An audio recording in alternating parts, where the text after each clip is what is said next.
Hello and welcome back to PaleoCast. My name is Dave Marshall. And I'm Vish Venkat, and this is episode 110 on Acanthostega. We're continuing our celebration of the life and career of the late Professor Jenny Clack. And so in this episode, we're speaking to Professor Michael Coates and Benjamin Otoo, both of the University of Chicago. So Vish, this is your research group, right? Indeed, this is, Dave. I do work in the Coates lab, and Mike is my advisor, and Ben has been a senior graduate student colleague at the University of Chicago since the time I got here. So this is an area that's all really familiar to you. Is this what your research is actually specifically on? To some degree, yes and no, Dave. The Coates Lab is a very diverse motley group, and we have a lot of very independent projects spanning from the edges of sort of developmental biology, which I work in, and to paleoecology and phylogenetics of early tetrapods, which is really the project that Ben is leading. And Dr. Coates sort of traverses these multiple different avenues. So we all do discuss our ideas and sort of have regions of overlap, but they're also very independent streams. Okay, but before we get into this interview, just an update about our art competition. We've had some fantastic submissions so far, but we're almost out of time for new entries. So please hurry if you're planning on taking part. If, like me, and probably Vish, I don't know, and you have no artistic talent at all, then you can still vote for the winner by liking posts on our social media accounts using hashtag PaleoCastArt. Vish, you any good at drawing? No, I think you are right on point there, Dave. I'm going to participate enthusiastically, but by voting. That's about all we're good for. And whilst you're on social media, we've also posted a survey about a new Patreon account that we might possibly be starting. I know this podcast isn't going to start being behind the paywall at any time soon, but we just want to know which kinds of additional perks might make subscription to the show worthwhile for you. And all responses to that would be greatly appreciated. And finally, if you could give this episode a like and a share on social media, it really helps us out with exposure. And thanks for all the positive ratings you've been leaving us recently. And we hope you enjoy this interview.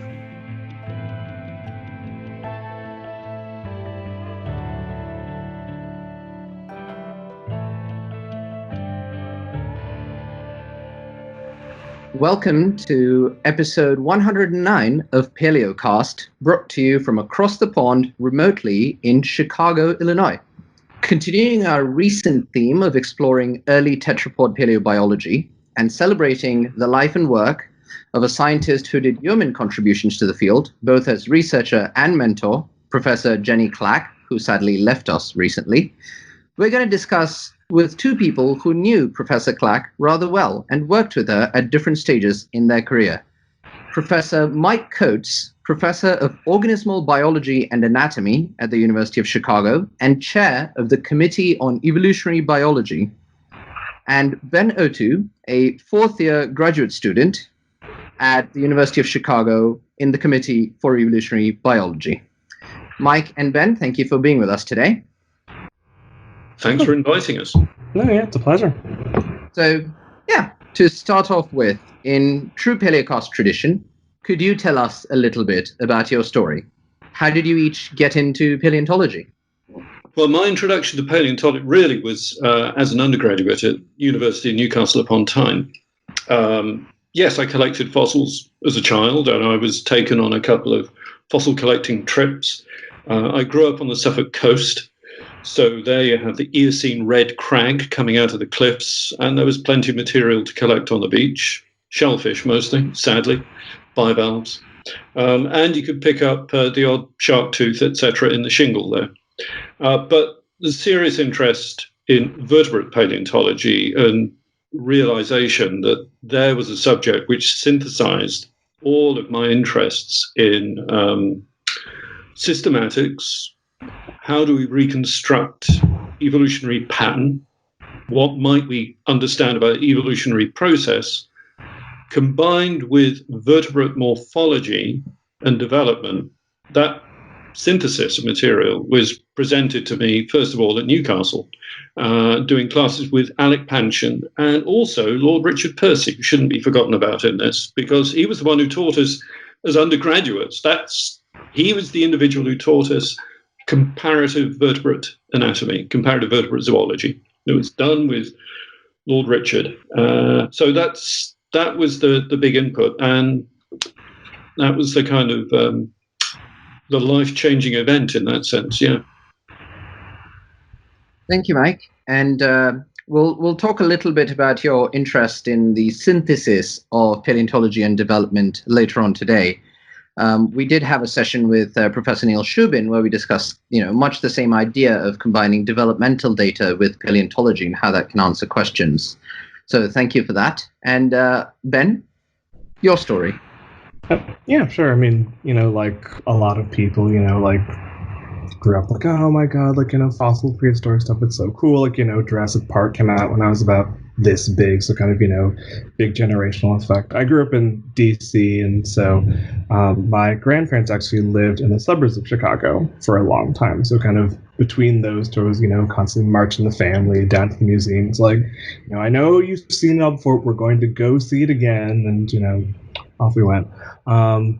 But kind of like a lot of people, it was sort of like, oh, I can actually do this as a thing in college. Because I remember my first meeting with my sort of first year advisor. I saw that intro to geology was a prerequisite for vertebrate paleontology by Marjorie Coombs at UMass. So it was taught kind of in alternating years. And next year, my second year, was going to be her last year. So I was like, oh, well, that's the class I'm taking in the spring. And, then it kind of, was the right skip in. It was really great. And so that kind of led on to me kind of, majoring in geology and kind of getting sort of my first taste of vertebrate paleo research at the Field Museum with Ken Angelzik, actually, who's my co-advisor on my committee today. And that's kind of, in a way, sort of like a prequel to the stuff I ended up doing with Jenny, because that's when I started thinking about, ecology, lifestyle, how are these animals, living, interacting, going about their sort of, biological lives, as opposed to sort of being some strictly geological objects. Thank you, Ben. And we'll get back to your interest in paleoecology and its antecedents in this work and some of your research with Jenny later on. Mike, so you talked about your PhD advisor, Alec Panchen, and this was in Newcastle. Could you tell us a little bit more about what role you think this time played in laying the foundation for your future and current work, and who else was involved in this group, and did those research collaborations persist? Well, Alec Panchen ran a very successful vertebrate paleontology group in the zoology department at Newcastle upon Tyne. And, going through the UK university system, it's specialized from the outset. So I went to Newcastle to read zoology. And by the time you're into your second year of your 3-year degree course, you're already specializing in solely within zoology, and also already opting for what was the kind of evolutionary and environmental option within the spread of subjects that could come under that. So you move beyond, in a sense, or cut out various options, taking off elsewhere into physiology and cell biology, etc. And with Alec, I first worked with him on my third-year project, and I think everyone who was interested in Alec's research group doing vertebrate paleontology, it was a kind of rite of passage. You'd go on his field trip, which he ran between second and third years, and that was always run down at a field locality or a field centre near Watchet in North Somerset. And we would troop out to the North Somerset coast and study the Retic bone bed. We'd collect lumps of bone bed full of bits of shark and what we now know to be Champsosaur, and take it back to Newcastle, and then we'd acid process it through the summer term and attempt to make sense of it in our third year. I think everyone had a bash at that. So that was an introduction to Alec and lab working practices. But the people he had had through his lab that overlapped with me in particular were Tim Smithson, Jenny Clack, and in fact Jenny Agnew, as she was then, was the demonstrator or the TA on the field trip down in Nettlecombe and Watchet. And Rob was there too. There was also Angela Curtin, who was studying ichthyosaurs, and my lab mate directly at that time was Tim Melling, who was looking at butterfly genetics, which was another interest of Alec Panchin's.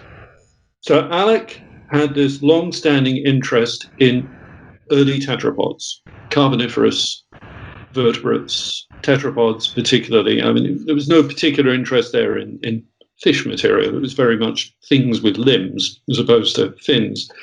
And Tim Smithson and Jenny Clack and Angela were towards the end, ultimately Tim Melling and myself were the last students he had. But before us, I can't go through the entire list, but notably also included Andrew Milner and Angela Milner, David Brown, and a host of people, all of whom had been studying Mesozoic to Paleozoic tetrapods. So really there was this long stream of research looking at the diversity of Carboniferous tetrapods. And Jenny's research fitted perfectly within that stream. Mine didn't. I was working on fish. But I don't know, perhaps that answers your question to some extent. It gives you an idea that there was years and years' worth of work, and a great tradition. The literature was there, the community was there, the discussion was there all the time. You know, that was the ongoing communication and debate around the lab. It was all focused on early tetrapods. That was an interesting career switch or expansion, I should say, from your initial focus and work on ray-finned fishes to the land of tetrapods. Yes, my PhD with Alec was working on a new fauna of ray-finned fishes, marine ray-finned fishes, which had been discovered by Stan Wood. Now, Stan Wood is an important character in all of this work because Stan was an independent, very gifted, say amateur gives the wrong idea, independent collector and discoverer of new early tetrapod fossil localities from the lower Carboniferous of Scotland and the Borders region. He rediscovered previous known material. He went and studied from local notes and opened up entirely new localities. The discoveries of Stan Wood provided the basis for a series of PhD projects, worked with Alec Panchin, the vertebrate material, and with colleagues in Scotland who worked on the invertebrate material, notably with Ian Rolfe at the University of Glasgow at that time. So the site at Bear's Den, which was found by Stan, included some notable fossil sharks. Those were going to be worked on by John Dick, who did a PhD on sharks with Alec Panchin. So there's another person at the Panchin School. But John Dick subsequently went out of the university system, but he did continue to write up his PhD and do various studies on fossil sharks. There's important stuff too. Tim Smithson worked on a new locality from Cowden Beath that was found by Stan Wood. Stan Wood then found the East Kirkton locality. And this is important because while people, sort of get excited about Devonian tetrapods, they forget about the importance of all this work coming out primarily during the 1980s and 90s. The sequence of really opening up the lower Carboniferous data set on early tetrapods, which had been pretty thin on material until all of these new localities found by Stan. What's more, people had been working old localities and reworking that same old material. And Stan was finding new ecosystems and new diversity early in the post-Devonian tetrapod record. And he was working closely with the National Museum of Scotland, then the Royal Museum of Scotland in Edinburgh. He was working closely with Ian Rolfe from the University of Glasgow, the Hunterian, and with Alec Panchin at the University of Newcastle upon Tyne. So you can imagine there's a kind of golden triangle of places there bracketing the areas on the Borders region, southern Scotland, the lowlands, the Midland Valley of Scotland, And all of the sites north of Newcastle had previously been exploited, of course, for coal mining and so forth. So there's a rich geological history there, a long tradition of people collecting fossils, but a lot of neglected localities and other exposures coming out. Picked up by Stan, who's working with museums and universities and with people in those cooperatively. It was terrific. All this exciting new material coming out at that time. Thank you very much, Mike. Now, Ben and Mike, you are both at very different stages of your career. Can you explain to us all the supervisor-student relationship? And let's start with you, Ben. Well, one thing that kind of like really stuck with me is like it was actually a very sort of independent experience because, I just come out of college. I'd had my internship with Kent at the museum, and then I'd done my senior thesis, which was research was more kind of geologic isotopes and stuff, and just kind of a level up from that. You're going to the UK for the first time to live there. You're going to Cambridge, big C. So a certain amount of like, oh gosh, button up your shirt, fly right, make sure that everything's this. But actually, she was very sort of, like, right, well, you've seen your credentials, you're smart, you don't need me sort of like, hovering around. And in a way, it sort of like it's a little getting used to because you're like, oh gosh, don't want to mess this up. But then it's like, oh wait, no, it really does kind of open you to have independent thoughts. And oh wait, like I thought of this method that we can use to solve this question that been rattling around. Let's put this in. Or oh wait, I put these two little points together with this specimen that is turned over, and this thing came out. What do you think? So it felt a lot more kind of like being sort of in a way, kind of being a bit more of a colleague than sort of, like a direct kind of underling, which, it felt like a very big vote of confidence. But, I really did appreciate it, sort of try to live up to it best I could. And Mike? Mm-hmm. Your thought relationship with Jenny? It was good fun. You have to bear in mind, Jenny had just finished her PhD, just a couple of years before. I'm trying to think when Jenny got her PhD, sort of 86, something like that. I got mine in 88. We both, in a very much kind of pension tradition, spent way too long doing our PhDs. So Jenny had moved to Cambridge on the demonstrator ship before getting it. I mean, she completed while she was at Cambridge. In fact, Per Ahlberg, her first student, started with her before she'd completed there. I turned up with PhD, with a different discipline, in a sense, working on rayfin fish to work with Jenny. Now, important to bear in mind is that Jenny had 10 years' experience of working professionally in museums before returning to Newcastle to do a PhD. So there is an age difference and a professional experience difference between the two of us. But as for being researchers on a research project, pretty much we were finding our way out through it together. We shared an office, we just got on with it. Jenny would be there incessantly clattering away, touch typing on her keyboard. This permanent, highly articulate typist, just hammering away. I'd be sitting there agonizing, what words am I going to put down? The odd peck at a keyboard with my complete inarticulacy with a computer keyboard.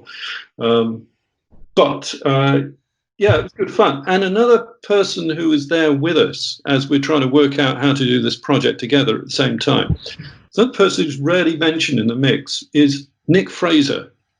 So Nick Fraser was there on a postdoc fellowship around the museum at the time. He'd been working on Triassic stuff. His funding had expired.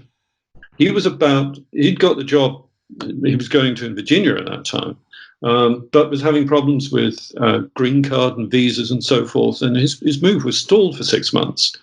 So Jenny and I, we had the money for a preparator on the project, so we employed Nick to work with us. So Nick Fraser, another person with ample research experience, possibly the most experienced researcher out of all three of us. So really, we were getting on really excellently together, having fun with this stuff. And it was so. What was the working relationship like? Cooperative, mutual respect, serious fun. Actually, what Ben touched on very accurately there was that sense of independence. We weren't breathing down each other's necks. It was a shared argument, a shared debate, a shared sense of, look what I found, make sense of that. But this is very much the beginning of the project, and we're trying to work out how to get into the rock. And, right from the basic, we're also cannibalizing equipment. We're putting a lab together. We don't have any sophisticated kit. We're using dental mallets because was the most effective means. There are other things you can use. We subsequently got ourselves a diamond wire saw, but at the beginning, it was going out to find old dental drills from old dental practices. We wanted the older kit because it worked better. Believe it or not, it's a more delicate. It looks evil, but there's a more delicate touch. It was that just sort of improvising around in a very kind of British tradition of making do with limited resources. So I think that's a good segue into getting into the rock itself and the fossil star of the show, so Acanthostega. Much of your work, Mike or Jenny, was centered around, if I'm correct, the early tetrapod Acanthostega. So could you tell us a little bit more about what it was, when and where and how it was discovered, and really why Acanthostega is so important?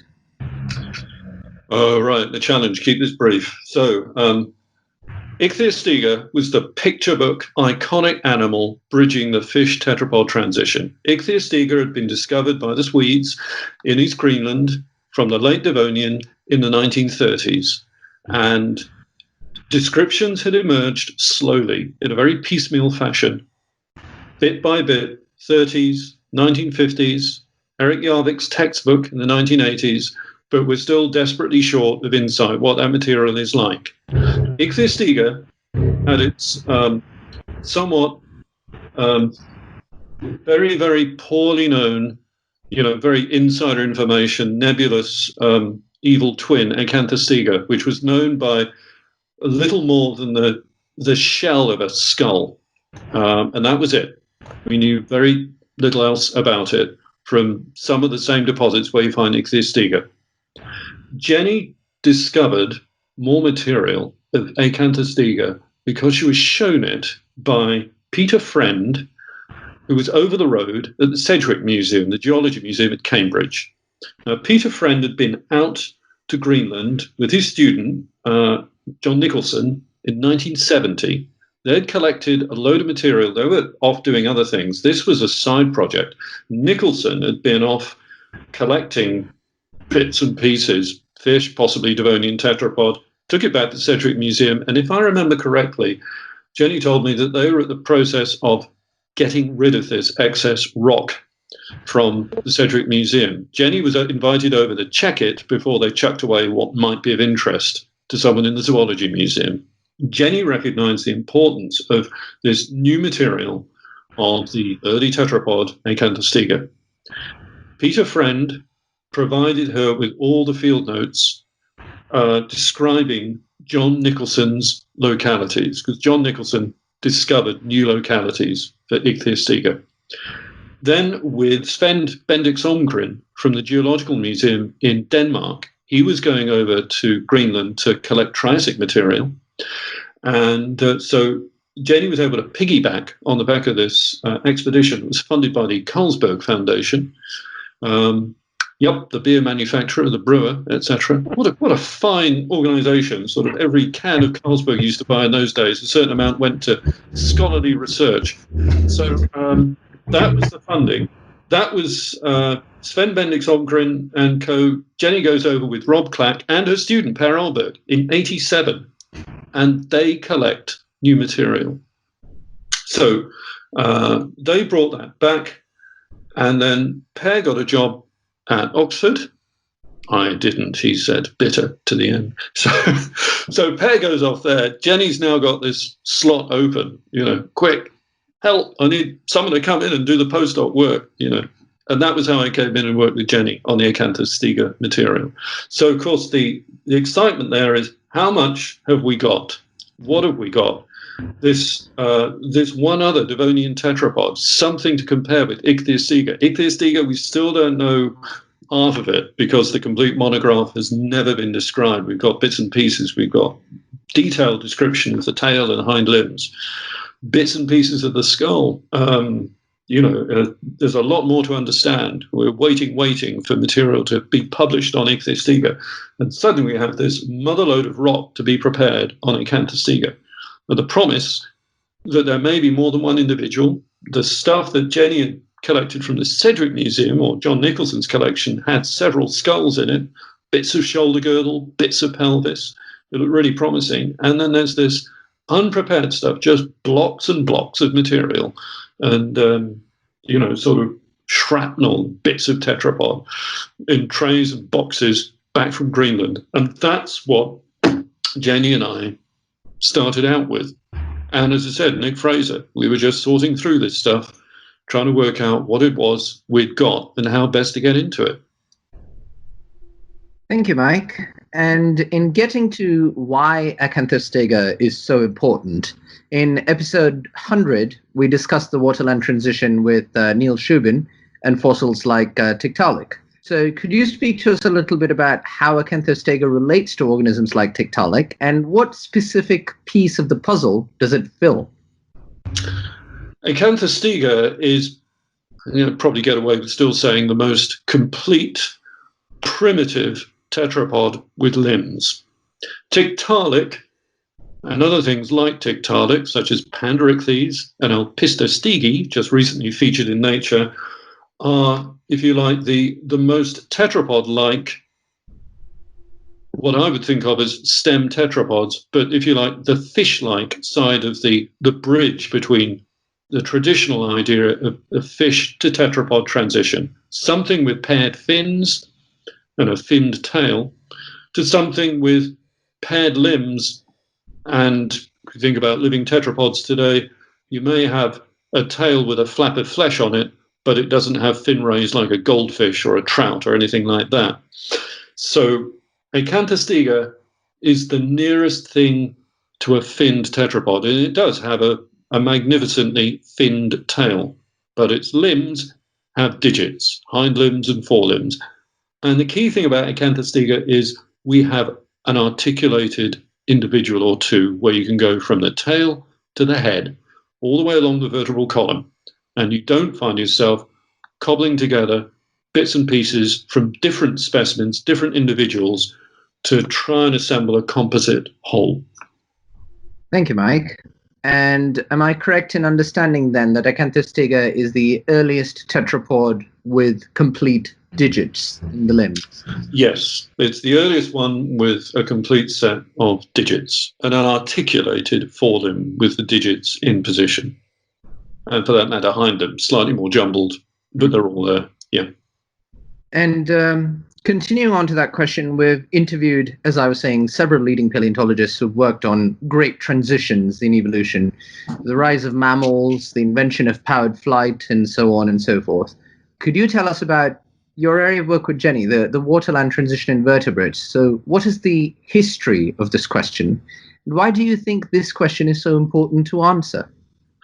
Well, the history of the question goes back to Owen and earlier, as people tried to find that seamless transition from fish to tetrapod, where they're looking for the completeness amongst living organisms. That's why Owen named the African lungfish Protopterus annectens. He was particularly impressed by the African lungfish as a connecting form, and its fin being sort of archetypical in a connecting manner between the plan of the fin. Intrinsic to that, there is also a plan that you can apply to tetrapod limbs. That's Owen's thinking. And this was translated by the Darwinists into a search for transitional forms in the fossil record. And before Acanthostega, there have been other candidates all the way through from the 1850s onwards, starting off with a thing called, name escapes me now, help. blank. Never mind. Continuing forward. So Acanthostega and Ichthyostega fit very neatly into the gap between low-fin fishes and limbed tetrapods. So it shows, and importantly about Acanthostega is that what's important about Acanthostega in this is that it broke the mold of looking for archetypical forms. That's ancestors as smoothly transitional forms presenting a kind of average of conditions seeing in living diversity. Because Acanthostega threw up new patterns that hadn't been suspected before. In the same way that we should have expected this, anticipated it, thinking about the transition from dinosaurs to birds and so forth. Okay, so you can put Archaeopteryx in there and imagine that it ought to fit smoothly. It doesn't. There's a diversity of forms. And stem birds, if one thinks of dinosaurs as stem birds, are not conforming to a smooth transition from one to the other. You get things like Triceratops, and you've got sauropods. They're doing a diversity of very different kinds of body forms and patterns and things. Same way that the early limbed tetrapods are not competing to become an average salamander. They're doing a range of different things there. So in Acanthostega, the most obvious bit that threw this, threw a ball into something unexpected into the mix was polydactyly. As an undergraduate, I'd been taught about the primacy of the pentadactyl limb, 5-digit pattern. Acanthostega immediately threw up 8-digit forelimb. That sent us to have a fresh look at the Ichthyostega material. And I should add that Jenny also collected material of Ichthyostega and brought that back. And we had a beautiful hind limb of Ichthyostega, which Nick Fraser and I drilled the hell out of. This is museum exhibit quality specimen. We're hoping we're not going to make a mess of it. Incidentally, Jenny was away at this moment. So we drilled away at it. We found a cluster of 3 digits preceding these 4 stout toes on the hind limb. So we had 8 digits on the forelimb of Acanthostega. We had 7 digits on the hind limb of Ichthyostega. And that sent us to the literature where a couple of years beforehand, the Russians had reported a 6-digit tetrapod from the end Devonian of Russia, Andreevka, a thing called Telerpeton, that had been described, initial description, pretty sketchy, by Oleg Lebedev, who subsequently worked with Oleg. So we've got a set of early limbs coming out here. So variability, perhaps labile numbers of digits in the earliest tetrapods, the nearest things to a pectoral fin in the forelimbs of tetrapods. Thank you very much, Mike. So this question, how far would you say Jenny's work took us in understanding this transition? And what would you say her role has been in making this question a mainstay of so many different research programs today? Jenny has been determined and stubborn and seen this run and run. She's pushed it through from the 1980s onwards. Jenny, as I said, very much a continuation of Alec Panchin's research program on early tetrapods, but she opened up the Devonian. As I tried to introduce at the beginning of the program, that all the excitement and attention was really what was going on in the lower Carboniferous, in the Mississippian, because of all the new discoveries coming out, new localities and this new diversity.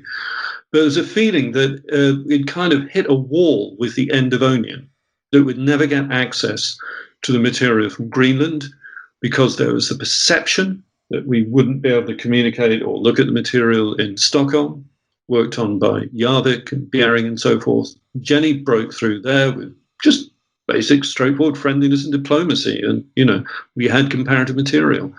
And it opened up the Devonian and made sense of fragments from the Devonian. So the bits and pieces that had turned up elsewhere, from Australia, Metaxignathus, making sense of things like Alpistostegi, the incomplete material known from Canada at that point.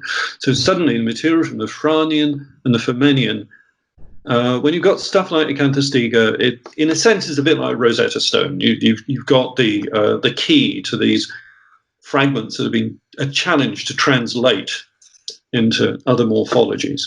And then Jenny continued that as Alec wound down his program. He retired. and the program evaporated in Newcastle, Jenny built it up in Cambridge. And with a succession of PhD students and postdocs and so forth, she built a thriving group there. And it was a group that people were beating a path to come and find out, to come and work with, because Jenny provided space. Jenny kept the door open.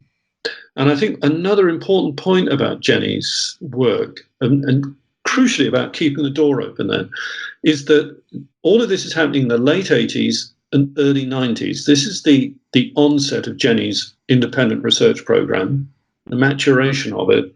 And it's at a time when vertebrate paleontology is not being well funded in the UK. This is the bitter end, and it was a bitter end, of Thatcherism. And under the Philistinism of the Thatcherite government, all sorts of areas of academic research had suffered and were not getting funded. So, for better or worse, the fish tetrapod transition is part of our own story.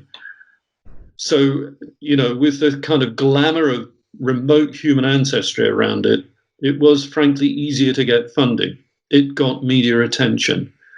And so almost under the umbrella, the sort of covert bit there, they've got an area within which to foster a new generation of students coming through after very much a bottleneck when very few people were being funded. And at the time, we were wondering whether vertebrate paleontology was going to continue effectively in the UK, because effectively Jenny working in the museum there, Dave Norman was over at the Sedgwick getting started, and Mike Benton at Bristol. But it was kind of pinching out all over the place. And the challenge of getting support for students and support for projects, very, very limited. So Jenny's determination to get funding and pushing it, because she had that permanent position. She was the necessary established individual at Cambridge to keep going this work on early Paleozoic vertebrates. It's absolutely essential, because nowhere else in the UK is work on Paleozoic vertebrates being continued. It's all Mesozoic and more recent. So very nearly blinked out.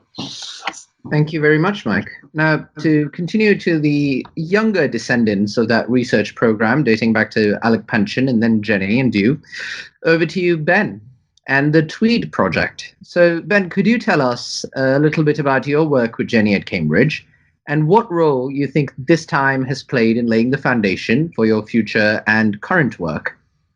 Sure.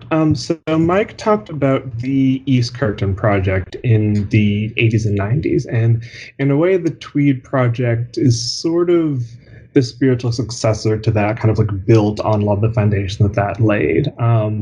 So kind of the overall goal was to look at sort of the very earliest part of the Carboniferous, the Ternasian stage, which has typically been pretty fossil poor.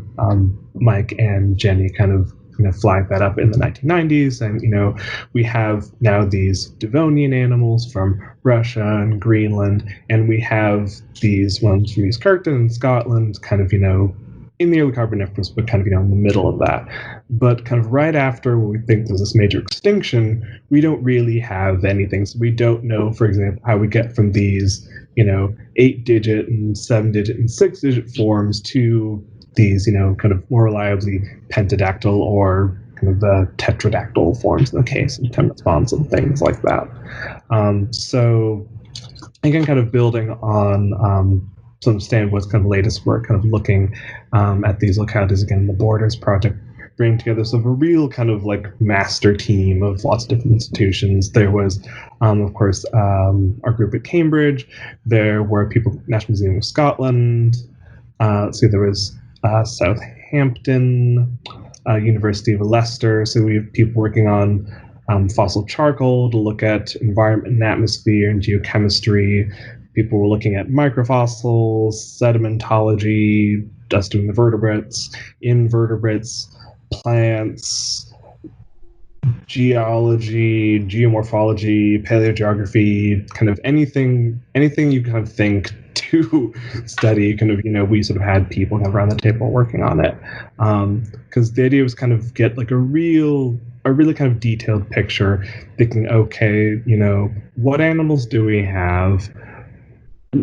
What of them do we have? So not just, names of species, but, how much of that material do we have? Is it very thin? Is it very poor? Is there lots of it? Where is it being preserved? Where are these animals living? How are they living? What are they eating?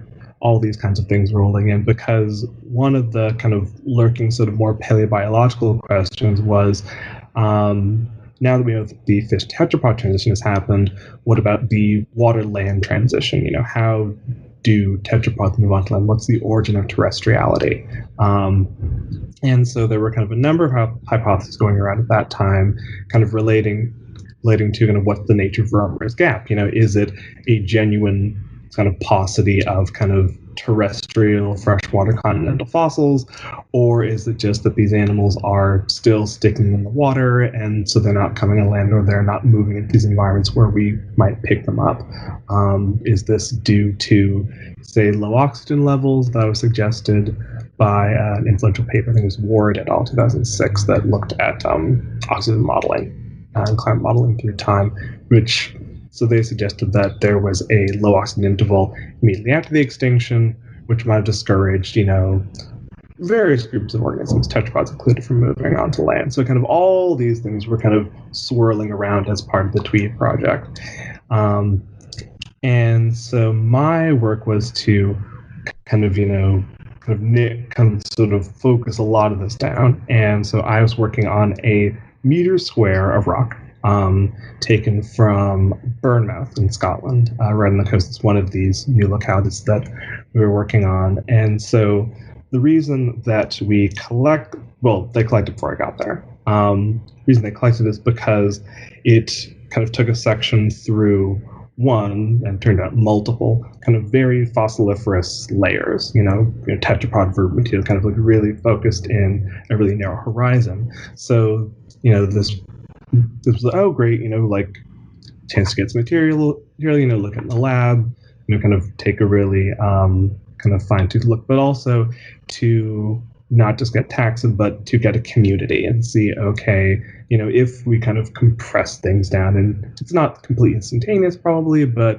if we can kind of narrow the time averaging and see, okay, well, can we tease apart at least an assemblage? And do we have kind of multiple assemblages as we move through the section? Because at Bournemouth and several of the other these localities, it's not just kind of a single time slice. You actually have kind of large segments of the Ternesian stage exposed, which is why kind of these localities and the formation in general were of such interest. So that's kind of where I end up kind of getting tracked onto sort of early tetrapods and things. Part of it just kind of, doing it, and, you sort of stare at the horizon long enough, and it's like, oh, wait, there's actually a lot we don't know about these animals. There's tetrapod stuff too, and but a lot was kind of Jenny kind of like quite intentionally pointing out that, hey, there's a space here, there aren't tons of people doing this, and, there are lots of questions that still need to be answered and carried forward. So, kind of there's, room to run and, and land to plow. And so that was kind of the turning point that kind of laid along the foundational questions, because that's where I kind of really started thinking about, okay, what do we think about these things in terms of, faunas or ecosystems? We can get one from more or less kind of, counting species and taking into account abundances. Getting the second one, getting actual ecosystem relationships that we can simulate is quite tricky. But if we can do that, we can start to compare these things in a whole new way, because we can move from saying, okay, what is the impact of this extinction on our trees or on the abundances that we see? But what is the impact of this extinction and these environmental changes on the ecosystems that we're sampling? And how then do these ecosystem changes feed into these sort of paleobiological themes that we're interested in? Kind of what's the context for terrestriality? What are the drivers? Where is it happening? Which taxa does it involve? Does it happen once or multiple times? And so kind of that kind of put the wheels underneath the slab and kind of rolled forward into the future. So yeah, that's kind of where a lot of the stuff started. Thank you, Ben. And to develop this a little bit further for some of our listeners who might not be vertebrate specialists, you mentioned Romer's gap. So could you talk to us a little bit more about what Romer's gap is and how our perception of it has changed, if at all, over the last few years? Kind of Romer's gap was something that, and of course Mike can correct me on this, that Romer noticed, I believe, remarked on in the 50s, 60s. He noticed that in the sort of in the early Carboniferous, there was kind of tetrapods were thin on the ground. There wasn't really a lot. Basically, you had, the Devonian comes and it goes, and then in terms of tetrapods, there's not really a lot to work with until you get into the Pennsylvania, what we call the late Carboniferous, and that's when you're getting, these massive coastal rainforests. You're getting these really thick coal beds. So kind of that's where a lot of kind of a lot of the fossils known from the 19th and first half of the 20th century, kind of Carboniferous, that's where these are coming from. So in terms of understanding early tetrapods and sort of the origin of various tetrapod morphologies, they had Eusthenopteron, tetrapodomorph fish, and then they were looking at animals like Eriops or Archeria, which are Permian and very far removed from the origin of tetrapods themselves, and really the origin of a lot of kind of what we think of as essential tetrapod morphologies, for both the lissamphibian and amniote lineages.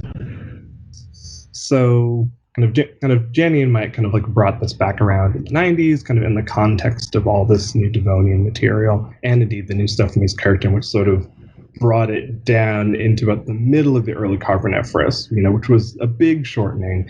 And the key thing with East Kirkton was that they weren't just pulling out early tetrapods, but they seemed to be animals that were sorting on to the lissamphibian stem and the amniote stem. So the idea is that, okay, by this point, we have the origin of the crown group, which really just kind of highlights the black box nature of kind of the Turnasian, at this point, the first half of the Visaean, because now we know that that lots of really key things are happening in here. There's, anatomical innovations, there's diversifications, it's happening in here, and we don't know what's going on in here. And then this was sort of kind of highlighted again by work by Lauren Sallin and Mike looking at the End-Devonian extinction and really highlighting it as a major turnover in the vertebrate fauna. You lose a lot of these archaic, sort of Devonian earlier groups, and really what you have Carboniferous onward is tetrapods, ray-finned fishes, and chondrichthyans, mainly sharks. So it's kind of origin of the modern vertebrate biota, we like to say. So that's essentially what Romer's gap is, sort of this black box sitting between the end of the Devonian and kind of the Visaean, kind of a gap between Greenland and East Kirkton. You can think of it that way. And so that's what the Tweed project was really kind of going in to sort of, slice open and fill. And what would you say have been some of the results of this project so far? Well, one of the things that's come out is that it isn't a direct bridge kind of between the Devonian and Devonian, what we think of sort of the typical early Carboniferous or East Kirkton. Because sort of that is kind of the temptation. Okay, you have mass extinction, and then sort of what you have filling in is going to be some kind of preview or something for what you see later.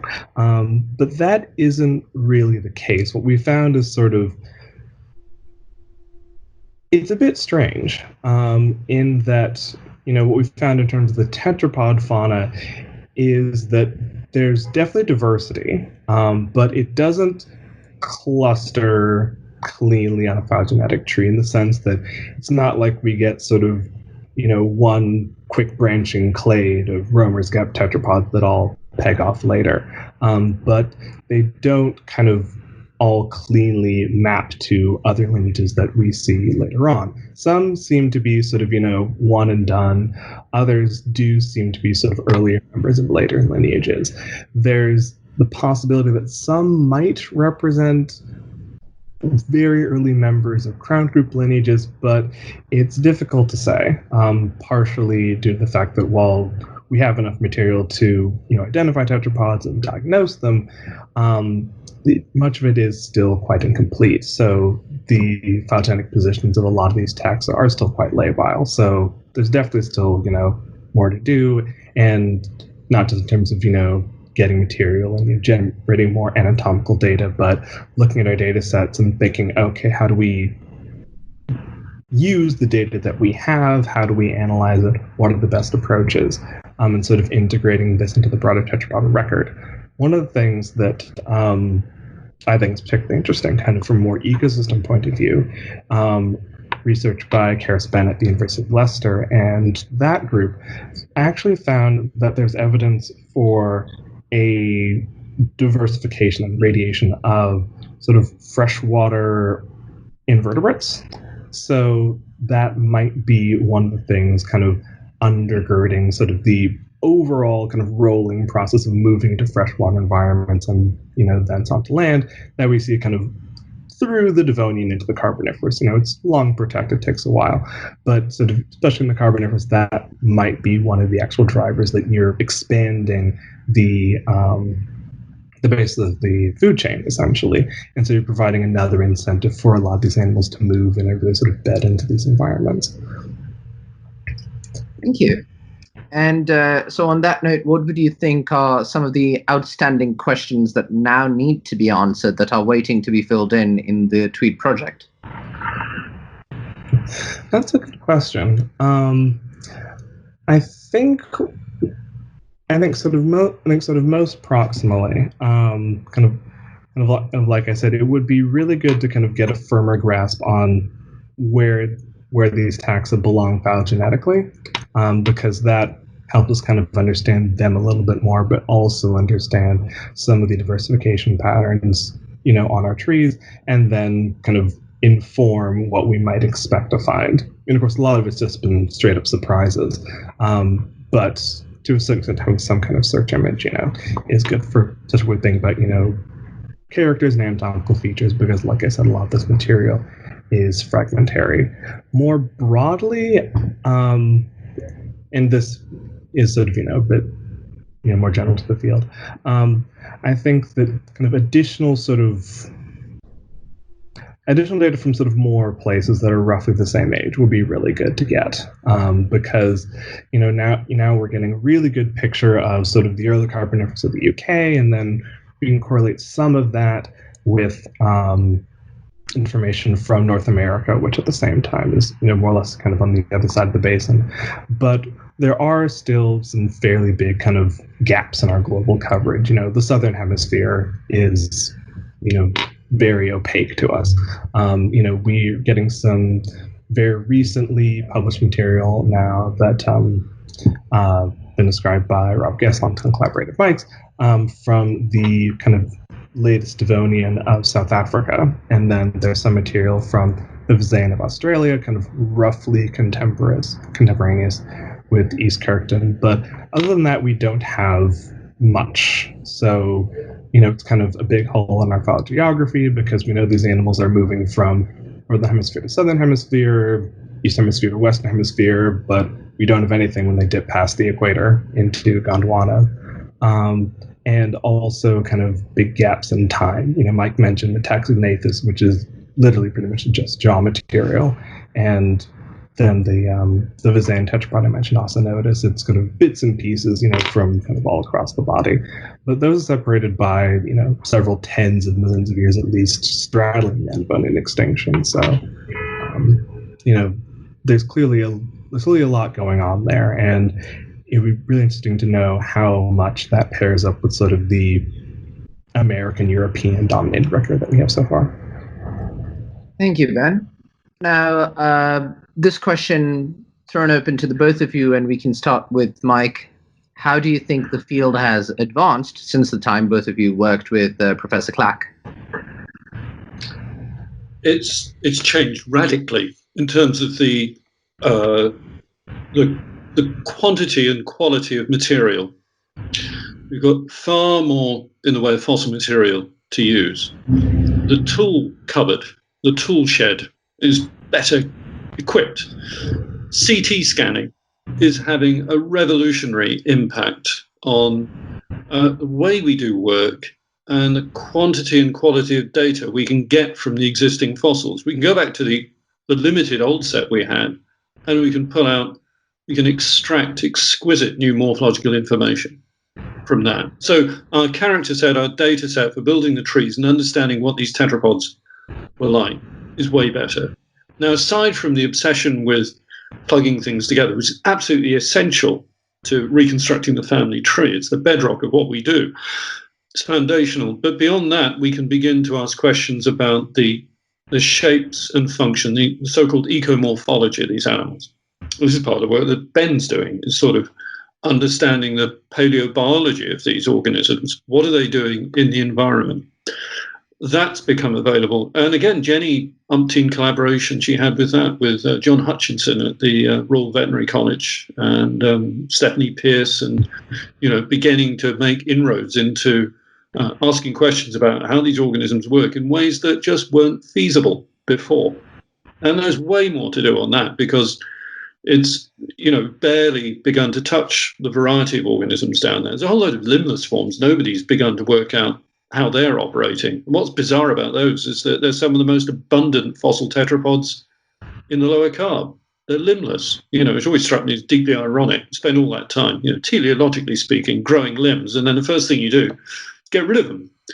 And then there are weird things like Crassigyrinus, which is just so splendidly grotesque. Jenny subsequently worked on that. There was a pet project of Alec Panchin's. That was the kind of substitute surrogate Acanthostega before we could get to grips with Devonian material. It was the great white hope of the early tetrapod record that it would turn out to be some kind of transitional form. And it wasn't. It's just bizarre. It's got tiny limbs, big hoopy ribs, great long body, and it's plug ugly face. And the fact that it absolutely resolutely refuses to be shoehorned into any kind of ecomorph we care to strap any living, sort of shoehorn any living organism into. There is no extant analogue of something, or easy analogue of something like Crassigyrinus. So it's different. Things are doing different kinds of things down there in the Tournaisian. So again, how has the question changed? How has the research landscape changed? We've got so much more information from the geochemists too. So we're able to get a better idea of the complexity of the environments they're inhabiting. Now, we've only got hints and clues about that, but more recent work on the Tournaisian, that period containing Roman's Gap, is looking increasingly complex. And how that has affected the tetrapod record is something barely begun to investigate. So all these, that's the way in which this period, this research is changing. Tools, data, methods, the kinds of questions we can ask. It's just burst open in many different ways. Plenty of work for Ben to do. Go on, Ben, do it. That note, Ben, your perspective on how the field has changed since you've been officially put on the spot. Well, it's been about 5 years now, and Mike's kind of covered a lot of it. But I think one thing that's come out lately is sort of kind of fueled by a lot of the CT scanning and kind of a lot of this, getting new anatomical data, particularly from parts of the skeleton, even whole specimens that weren't available before. I mean, we were doing that in Cambridge, but lately there's been a lot of work, particularly out of Canada, working on some of these, kind of limbless tetrapods. Looking at brain case data, which we haven't been able to get before until we can CT scan things, and sort of taking that information back to these trees, because in in a good number of trees, they're left out unless you're doing, analysis focusing on the group they contain, or you're doing analysis of all tetrapods, because usually they're just so hard to code. They've either fused most of the bones of the skull, or they've lost a bunch of them, like a snake. They don't have any limbs. A lot of them don't have any girdles, so essentially what you're coding is, if you're lucky, a few bits of the head, a jaw, and, vertebrae, and that's about all. So I think that's one thing that's kind of really come up lately, and sort of proposed some interesting new hypotheses, kind of how we think about these animals and sort of what characters we think are putting different things in different places.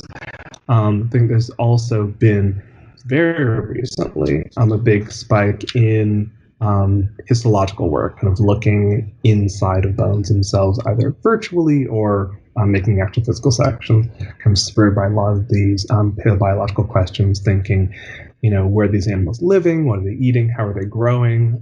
Particularly looking at sort of more derived temnospondyls, close to the origin of what we think modelless amphibians. So trying to get at things like, what's the origin of amphibian growth patterns, metamorphosis, things like that. And on continuing that thread of thought, what do you think is the current major gap in the knowledge waiting to be filled? And do you have any anticipation or expectations about what we can expect in the coming years? We'll start with Ben and then go on to Mike. That's a big question. Well, it's a bit of a wish list, but something from the Ternate in the southern hemisphere, doesn't have to be 3D, but that'd be nice. Doesn't have to be complete, but that would also be nice. It doesn't have to be more than one, but that would also be nice. I think would be something really big, because it would be kind of like the Tweed project was at filling in Romer's gap. This is something where we have basically almost nothing, but there has to be something logically so plop. I think we're going to see quite a bit going on with phylogenetic trees, and sort of thinking about kind of characters and phylogenetic methods in a more complex and sophisticated way. People have done a lot of that with kind of, dinosaurs and birds and some of these other data sets, but I think we're going to see more of that coming to early tetrapods, which I think is going to be exciting, because there's going to be a lot more hypotheses that we can test, and also even if they conflict, they'll still tell us different and interesting things. I think there's going to be quite a bit more sort of modernizing, in a way, kind of taxa we've known about for a while, or at least kind of families and groups known about for a while, kind of going back and saying, okay, we can get all this new stuff out of them, let's kind of bring them forward, take a new look, reevaluate in the context of current hypotheses. So thank you, Ben. And Mike, your thoughts on what you're excited for? Well, for the early tetrapod research program, I'll push it in two directions. One, I'll quote Andrew Milner, always behaved rather like the elder statesman or elder brother to Jenny and myself and Tim, who, in a very sage-like way, and Andrew can be very sage-like, when Jenny and I were first working with Acanthostega and getting excited about its general weirdness, he pointed out to us, that thing's really archaic by the time you've found it. So hinting at what came before Acanthostega, the missing record of Devonian tetrapods. There has to be more diversity down there. And we know it's coming. It will be found. So the earlier limbed tetrapods, how deep will they go? And what will their diversity be like compared to the post-Devonian? Because their diversity, if it's like any other records we have of lineages extending through to the present, the pre-extinction diversity is not the same as the post-extinction diversity. So there may well be more surprises down there, kinds of tetrapods we haven't conceived of before. So that's fun. We'll find that out. In the other direction, in the post-Devonian world, we've got the opportunity here to look at a recovery event. It may not be the most instructive, informative recovery event to think about what happens in the aftermath of extinctions compared to what we're going through at the moment. But each extinction has its own individual circumstances and causes and consequences. And what fascinates me about this one is the instability of the environment following the Devonian extinction. So I think there's this sort of, well, the question to be addressed there is, how has that instability driven, or what consequence has it had on subsequent clade diversity and morphological disparity? Is the instability of the Tournasian environment as it's emerging responsible for the burst of diversity that we see? It's not just about ecological release, such as the idea that dinosaurs are extinguished and mammals can do what the hell they want, and they burst upon the scene doing all sorts of things. Perhaps rather differently here, we have a clearing out of ecospace, but into an unstable environment, a series of rapidly changing habitats. And so we've got a series of rapid responses, perhaps, to this. And the legacy of this sequence of different conditions as things are occupying new ecospace, how has that shaped not only the tetrapods, but as Ben pointed out, the legacy of that is the modern vertebrate biota. It's the tetrapods and the ray fin fish, and indeed the sharks. Thank you very much, Mike. And the last question to round out this afternoon to the both of you, what would you say you cherish the most about your time spent with Professor Clack? We'll start with Ben. That's a good question. There's one thing that kind of, I don't know, that stuck with me in the ribs was Cake Tuesday. Kind of like a sort of just small lab thing. It's basically just, kind of like coffee hour every Tuesday in the afternoon. We'd have a cake or two. Well, there was two a decent amount at the time. But it was just kind of like a really nice, normal thing, just get together and chat, and again, especially being kind of an active student, so things like this, and oh, who's that? And, oh, what were things like this? And just kind of talking about whatever, and just learning about people, the country, history, whatever. It was just really nice. It wasn't okay, so unit productivity, go now, or 5 papers that I've read in the last 24 hours, boom, boom, boom, boom, boom. Just sort of, it was nice, kind of release breath of air. Very human. Thank you, Ben. And Mike? I'll miss the good-natured argument, the good fun. The fun of goading each other, provoking each other, and that's what I miss, the conversation. When you work closely with someone, you kind of grown up together into academia in some ways, and you go back and compare notes. You pick up the conversation so easily where you left it before. It's like there hasn't been a gap or something. So I would see Jenny when I was back in the UK, and we'd just continue on with the argument or join up at meetings and so forth. And that's what I'm still processing in my head, really. That's what you do when you miss someone who's been part of your kind of mental furniture for so long.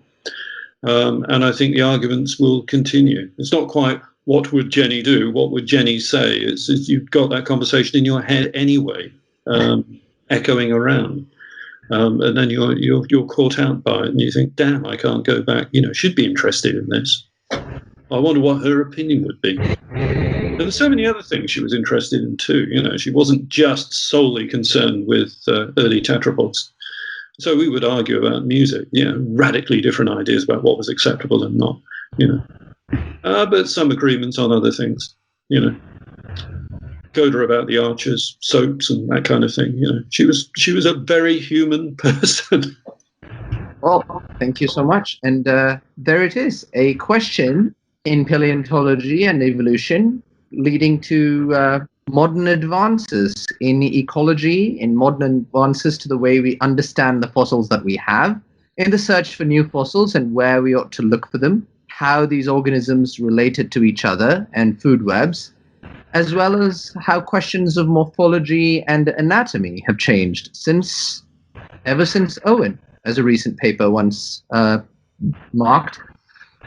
So thank you very much, Mike and Ben, for being with us today and for celebrating the life and work of Jenny Clack, and also talking to us about how these questions have evolved and developed, no pun intended.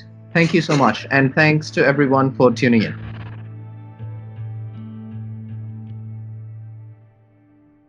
Paleocast was brought to you by Dave Marshall and Liz Martin Silverstone, with contributions from Tom Fletcher, Vish Venkat, and Elsa Pancharoli.